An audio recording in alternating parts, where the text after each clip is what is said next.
มาเด้อไปกันเลยค่ะมื้อนี้สิพาไปแกงหน่อไม้สดเนาะจ้าก่อนเฮาสิแกงหน่อไม้สดได้เฮาก็ต้องไปซื้อหน่อไม้มาก่อนเนาะค่ะหรือว่าไปหาหน่อไม้นั่นเองแต่ว่าอยู่ในใจกลางเมืองจังซี่คือสิบ่มีหน่อไม้ให้หาเฮาก็เลยไปตลาดจ้าตลาดนัดมาเฮาก็เลยได้หน่อไม้มา2ถุงจ้าถุงละ50บาทจ้าพี่น้องหน่อไม้สดเป็นแหนง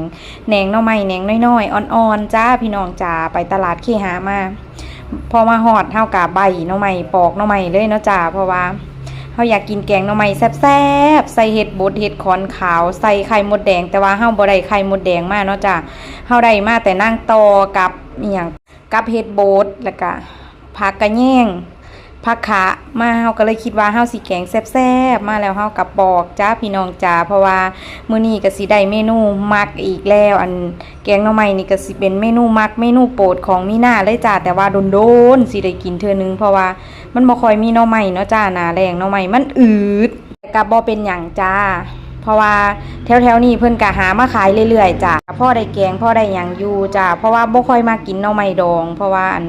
สิมากินหน่อไม้สดมากกว่าบ่ค่อยมากินของดองเท่าใดมันสิเฮ็ดให้เจ็บท้องหั่นนะเจ้าของเป็นโรคกระเพาะแน่ก็เลยบ่ค่อยมากินหน่อไม้ดองส่วนมากถ้าอยากกินแห้งๆก็สิไปซื้อแต่หน่อไม้สดมาแกงแต่ว่าหน้าแล้งก็สิหายากแน่จักหน่อยแต่ก็บ่เป็นหยังค่ะบ่เกินความสามารถของมีนาคือเก่าหน่อไม้น้อยๆนี่เพิ่นเอิ้นว่าแหนงเนาะจ้าแหนงหน่อไม้จักหน่อไม้อีหยังดอกแต่ว่าต้มข้าวเดียวก็จืดบ่ได้ต้มดนเพราะว่าเป็นหน่อไม้ที่แบบว่าบ่ขมว่าหน่อไม้ไผ่หวานหรืออีหยังนี่ล่ะค่ะอันแหนงนี่ก็อ่อนๆปอกมาแล้วก็แต่ว่าบ่ทันได้ทุบคิดว่าต้มสุกแล้วบัดสิแกงยังทุบหั่นนะตอนนี้ก็บ่ทุบดอกจ้ามันสิแตกแล้วมันสิฟงหั่นนะก็เลยบ่อยากทุบคิดว่าอันต้มสุกแล้วบัดสิแกงยังมาทุบมันคือสิบ่ฟงคือสิบ่แตกแบบอันกระเด็นกระดอนหั่นนะก็เลยบ่ทุบตอนนี้จ้ะสิเอาไปต้มมาสะก่อนยังสิถูกจ้า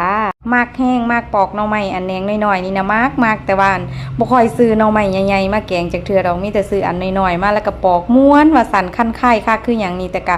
ม่วนจ้ามากไผมากมันมากบ่คือกันจ้าความสุขของไผของมันคือว่าละคนเฮามากบ่คือกันเนาะจ้าแต่ว่าส่วนมีหน้าก็มักประมาณนี้แหละจ้าอันเป็นแหนงเป็นอีหยังจังซี่แหละน้อยใหญ่ๆก็ส่วนมากสิเอาไปมกหม้อจ้ะแต่ถ้าสิแกงก็ส่วนมากสิหาแต่นอน้อยๆมาแกงมันแซ่บกว่าหรือว่ามันอีหยังรสชาติก็พอๆปานกันแต่ว่ามันได้อรรถรสมากกว่าในการแกงหั่นนะนี่ก็สิได้เฮ็ดหูหนูมานำเนาะจ้าเฮ็ดหูหนูเฮ็ดคอนขาวแล้วก็เฮ็ดอันขาใหญ่ๆหั่นนะแต่ว่าเป็นดอกน้อยๆว่าสิแกงแซ่บๆใส่ปลาแดกนัวๆสดน้ำร้อนๆคักๆจ้าปอกไปปอกมาก็ปอกแล้วเนาะจ้าปอกแล้วเฮาก็สิเอาหน่อไม้ไปล้างเด้บาดนี้